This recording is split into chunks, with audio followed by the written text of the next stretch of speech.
கையில் மாலையிட்டு கனிவாக விரதம் வச்சு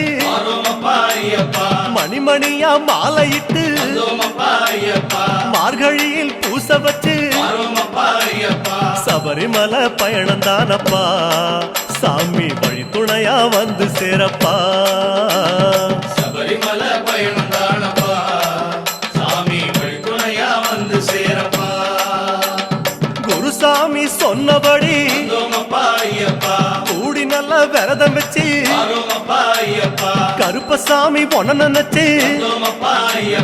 காலமால பூச வச்சு காந்தமல ஜோதியானவா